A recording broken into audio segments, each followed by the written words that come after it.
क्या पाकिस्तान की राह पर चल पड़ा है बांग्लादेश? सवाल इसलिए क्योंकि इस पड़ोसी मुल्क में अराजकता का माहौल इस वक्त देखने को मिल रहा है। बांग्लादेश में हिंदुओं के खिलाफ हिंसा रुकने का नाम नहीं ले रही है। बांग्लादेश में मौजूदा प्रधानमंत्री मोहम्मद यूनुस, जिन्हें शांति का नोबेल पुरस्कार मिला हुआ है, वो अपने ही देश में शांति कायम करने में नाकाम साबित हुए हैं। ऐसा इसलिए क्योंकि उन पर आतंकी संगठनों और कट्टरपंथियों का दबाव है। वो पाकिस्तानी हुक्मरानों की तरह इन्हीं लोगों के हित में फैसले ले रहे हैं।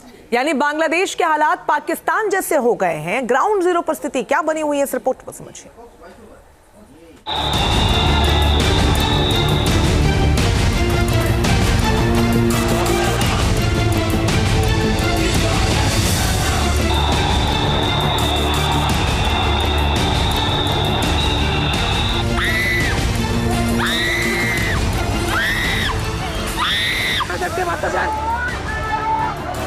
शेख हसीना सरकार के तख्ता पलट के बाद से बांग्लादेश में कट्टरपंथी दिन ब दिन हावी होते जा रहे हैं।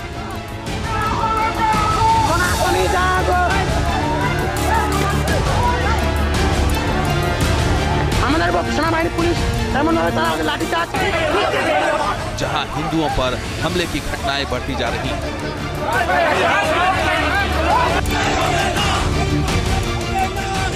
कट्टरपंथी खुलेआम हिंदुओं के कत्लेआम की धमकी दे रहे हैं।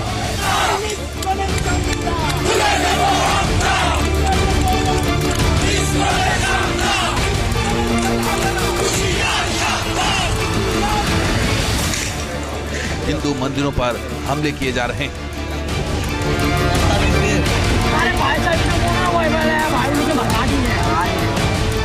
देखो, हिंदुओं के घरों और प्रतिष्ठानों में आगजनी की जा रही है।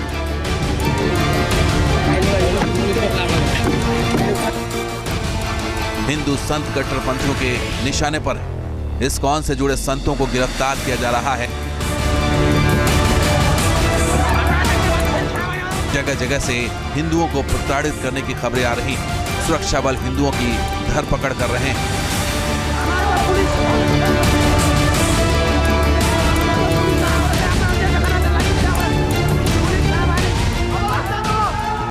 सवाल यह है कि क्या बांग्लादेश में सरकार नाम की कोई चीज नहीं बची? क्या बांग्लादेश में कट्टरपंथियों का राज कायम हो गया है? और सबसे बड़ा सवाल है कि क्या पाकिस्तान की राह पर चल पड़ा है बांग्लादेश? ये सवाल इसलिए उठ रहे हैं क्योंकि हाल के दिनों में बांग्लादेश में पूरी तरह से अराजकता का माहौल व्याप्त हो गया है।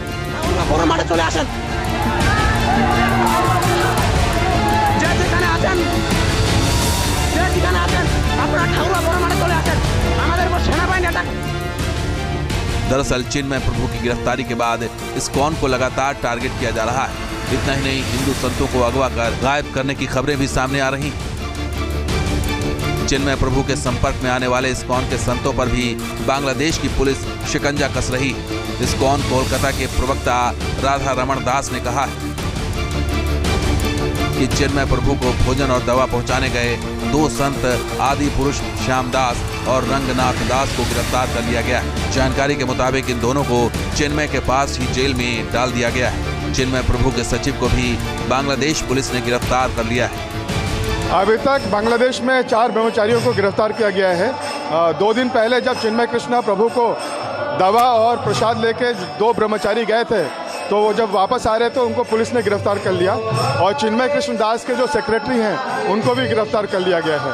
और हमारे एक इस्कॉन सेंटर में भी एक कल तोड़फोड़ हुई। तो ये दूसरी घटना है। एक शिवचर में मंदिर को तो बंद करा दिया था, लेकिन कल एक और मंदिर में जो उपद्रवी घुसकर वहाँ पर हमला करके बहुत तोड़फोड़ मचाई है।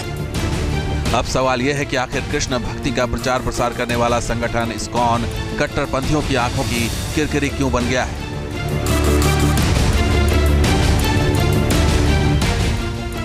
इसका जवाब तलाशने के लिए हमें करीब 10 दिन पीछे लौटना पड़ेगा। तस्वीरें 22 नवंबर की हैं, जब रंगपुर में चिन्मय प्रभु के नेतृत्व में हिंदुओं ने बड़ी रैली निकाली थी। इस रैली के जरिए हिंदुओं ने अपनी ताकत का एहसास कराया था और अपने समुदाय पर हो रहे हमलों पर विरोध जताया था।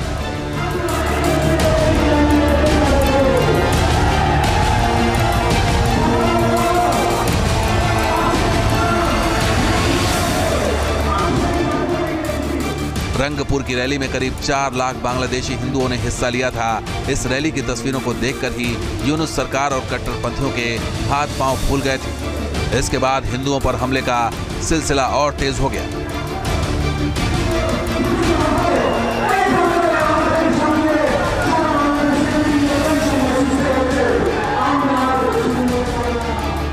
इतना ही नहीं, इस्लामिक कट्टरपंथियों के दबाव में यूनुस सरकार ने चिन्मय प्रभु को भी गिरफ्तार कर सलाखों के पीछे डाल दिया। अब बांग्लादेश के दूसरे हिंदू संत भी सरकार के निशाने पर हैं।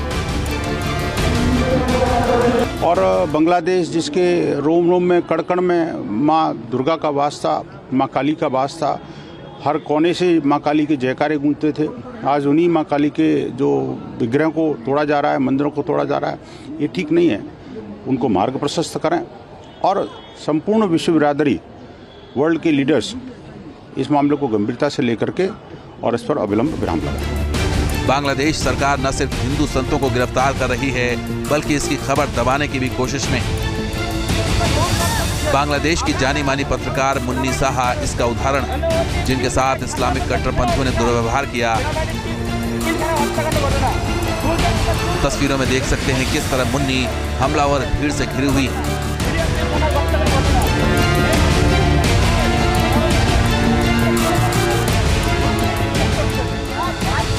मुन्नी साहा पर भारतीय जासूस होने का आरोप लगाते हुए कट्टरपंथियों ने हमला किया, जिसके बाद पुलिस ने उन्हें गिरफ्तार कर लिया।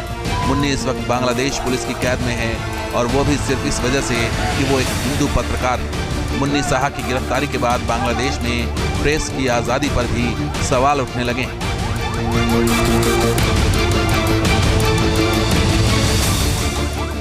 बांग्लादेश में रह रहे हिंदुओं को ही नहीं, बल्कि वहां की यात्रा करने वाले लोग भी कट्टरपंथियों का निशाना बन रहे हैं। बांग्लादेश में कट्टरपंथियों का ताजा शिकार बने हैं बंगाल के बेलघरिया के एक शख्स सायन घोष। 22 साल के सायन घोष पर कुछ बदमाशों ने उस वक्त हमला कर दिया जब वो ढाका में एक दोस्त के घर जा रहे थे। हमले में सायन की आंख, सिर और दांत में गंभीर चोटें आईं। उन पर सिर्फ हिंदू और भारतीय होने के कारण हमला किया गया। बुधवार की रात में वो गेदे दर्शन सीमा के रास्ते घर लौटे, लेकिन उनकी आंखों में अब भी डर है। मेरे साथ लूटपाट हुई है और मेरे ऊपर मर्डर करने की कोशिश की गई है मेरे साथ। बांग्लादेश में हिंदुओं पर चुन चुन कर हमले हो रहे हैं, उनके घर फूंके जा रहे हैं।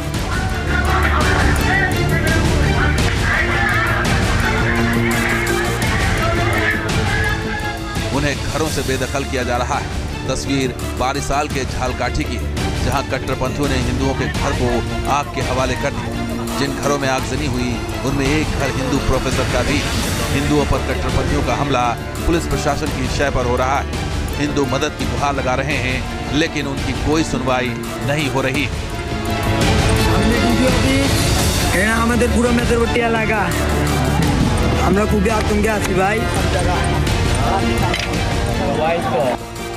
कटगांव में कट्टरपंथियों ने 3 हिंदू मंदिर, शांतनेश्वरी मैत्री मंदिर, शनि मंदिर और शांतनेश्वरी कालीबाड़ी मंदिर पर हमला कर दिया। इन हमलों में हिंदुओं की दुकानों और उनके घरों को भी निशाना बनाया गया। बांग्लादेशी कट्टरपंथियों की अगुवाई कर रहे मौलानाओं ने तो मुल्क से हिंदुओं के सफाई का ऐलान कर दिया। बांग्लादेश के अलग अलग इलाकों में हर रोज इन मौलानाओं की तस्वीरें हो रही हैं, जिनमें हिंदुओं को खुलेआम काट डालने की धमकी दी जा रही है। कट्टरपंथी जानते हैं कि उनके सिर पर बांग्लादेश की मोहम्मद यूनुस सरकार का हाथ है, इसलिए उन्हें किसी का डर नहीं। वो खुलेआम बांग्लादेशी हिंदुओं की खाल उधेड़ने की धमकी दे रहे हैं। दरअसल बांग्लादेशी कट्टरपंथियों की साजिश है कि हिंदू या तो धर्म परिवर्तन कर लें या फिर मुल्क छोड़कर भाग जाएं।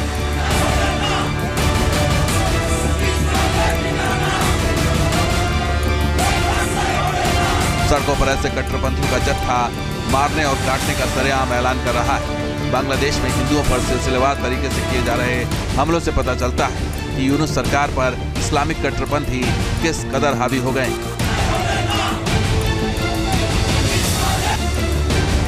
इन हमलों से संकेत साफ है कि कट्टरपंथियों का मकसद बांग्लादेश से हिंदुओं का समूल सफाया करना है, यानी बांग्लादेश के हालात पाकिस्तान जैसे बनते जा रहे हैं। जहां अल्पसंख्यकों खासकर हिंदुओं को निशाना बनाया जा रहा है और हिंदू मंदिरों पर हमले की घटनाएं बढ़ती जा रही।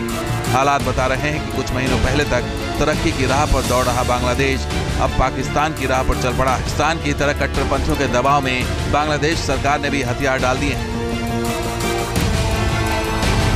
बांग्लादेश में यूनुस सरकार ने जितने भी आतंकी संगठन थे उन सब के ऊपर से लगे हुए प्रतिबंध हटा दिए हैं।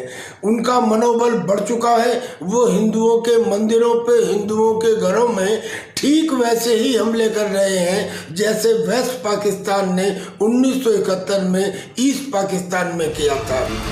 दरअसल अगस्त में शेख हसीना सरकार के तख्ता पलट के बाद से कट्टरपंथी संगठनों ने सत्ता और प्रशासन को कब्जे में ले लिया है। नोबेल शांति पुरस्कार से सम्मानित मोहम्मद यूनुस कहने को तो कार्यवाहक सरकार के प्रधानमंत्री, लेकिन उनकी हैसियत कट्टरपंथियों के सामने कुछ भी नहीं। वो कट्टरपंथियों की कठपुतली की तरह काम कर रहे हैं। जो कट्टरपंथी कह रहे हैं वही यूनुस सुन रहे हैं, जो कट्टरपंथी दिखा रहे हैं वही यूनुस देख रहे हैं। इसलिए उन्होंने कट्टरपंथी संगठनों को खुली छूट दे दी है और हिंदुओं पर हमले की घटनाएं बढ़ती जा रही। दरअसल यूनुस सरकार को जमात इस्लामी बांग्लादेश के कट्टरपंथी नेता चला रहे हैं। ये वो संगठन है जिसका मिस्र के मुस्लिम ब्रदरहुड से कनेक्शन है और इसकी डोर पाकिस्तानी खुफिया एजेंसी ISI के हाथ में भी। मीडिया रिपोर्ट्स के मुताबिक जमात इस्लामी के कई नेताओं ने मिस्र में पढ़ाई की है और तुर्की में भी वक्त बिताया है। यानी बांग्लादेश का सियासी संगठन जमात इस्लामी हिंदुओं और भारत का विरोधी। फिलहाल यूनुस सरकार की डोर इसी कट्टरपंथी संगठन के हाथ में है। अंतरिम सरकार के जो मुखिया है मोहम्मद यूनुस, वो असमर्थ हैं क्योंकि उनके पास ना तो अब दांत बचे हैं ना नाखून है। उनकी कैबिनेट के अंदर 15 ऐसे लोग हैं जो कट्टरपंथी हैं, या तो जमात इस्लामी के हैं या अंसार उल बगला के हैं या जमातुल मुजाहिदीन के हैं। और ये वही लोग हैं जिनको पाकिस्तान की ISI सपोर्ट कर रही है। यानी कि अब मोहम्मद यूनुस एक असहाय विधवा की तरह हो गए हैं जो ना तो निर्णय ले सकते हैं ना उनकी कोई सुनता है। हाँ, अपील अलबत्ता कर सकते हैं। है कि पाकिस्तान की तरह बांग्लादेश में भी आतंकी संगठनों ने पैठ बनानी शुरू कर दी। बांग्लादेश में तख्ता पलट में कुछ आतंकी संगठनों के रोल की बात भी सामने आ चुकी है। अब हिंदुओं पर हमले के पीछे भी 2 आतंकी संगठनों का नाम सामने आया है। खास बात यह है कि पाकिस्तान की तरह बांग्लादेश की यूनुस सरकार का हाथ भी इन आतंकी संगठनों के सिर पर है। हिंदुओं को धमकी दे रहे कट्टरपंथियों को आतंकी संगठनों का समर्थन हासिल। दरअसल